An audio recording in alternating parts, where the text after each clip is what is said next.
নোয়াখালীর সুবর্ণচরে প্রথমবারের মতো শুরু হয়েছে মালচিং পদ্ধতিতে কাঁচা মরিচ চাষ। আগাছা ও পোকার আক্রমণ কম হওয়ায় বর্ষাকালেও নষ্ট হয় না গাছ। দীর্ঘ সময় ফলন ও বাজারে সারা বছর চাহিদা থাকায় মালচিং পদ্ধতিতে মরিচ চাষ জনপ্রিয় হয়ে উঠেছে এই অঞ্চলে। নোয়াখালী থেকে সাইফুর রহমান রাসেলের তথ্য ও চিত্রে ডেস্ক রিপোর্ট। মালচিং পদ্ধতিতে জমি প্রস্তুত করতে প্রয়োজনীয় জৈব ও রাসায়নিক সার মিশিয়ে বেড তৈরি করে বিছিয়ে দেওয়া হয় মালচিং পেপার। এরপর নির্দিষ্ট দূরত্বে ছিদ্র করে রোপণ করা হয় চারা। নোয়াখালীর সুবর্ণচর উপজেলায় গেল বছরের অক্টোবরে প্রথম মালচিং পদ্ধতিতে 50 শতক জমিতে কাঁচামরিচ চাষ করেন কৃষক রফিক উদ্দিন। ভালো ফলন আর বাজার দর বেশি পাওয়ায় অন্য কৃষকদের মাঝে জনপ্রিয়তা পায় এ পদ্ধতি। মালচিং পদ্ধতিতে চাষ করার কারণে জমিতে আর্দ্রতা ধরে রাখে, আর এতে আপনার থ্রিপস এবং অন্যান্য পোকামাকড়ের আক্রমণ কম হয়।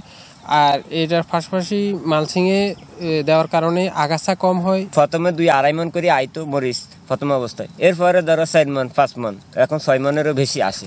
মালচিং পদ্ধতিতে জমি থাকে পরিষ্কার, জন্মাতে পারে না আগাছা, রোগবালাইও কম হয়, বর্ষাকালেও জমি নষ্ট হয় না, ফলে সারা বছর তোলা যায় মরিচ। মালচিং চাষ করার পদ্ধতির কারণে আমাদের এখন লাভবান হই।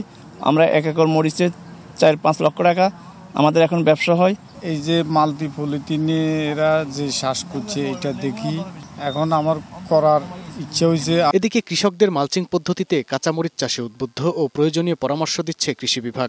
মালচিং শীট ব্যবহারের মাধ্যমে প্রাথমিক খরচ বেশি হলো, দীর্ঘমেয়াদী পরিচর্যা খরচটা কমে যায় এবং দীর্ঘ সময় ধরে কৃষকগণ ফলন পেয়ে থাকে।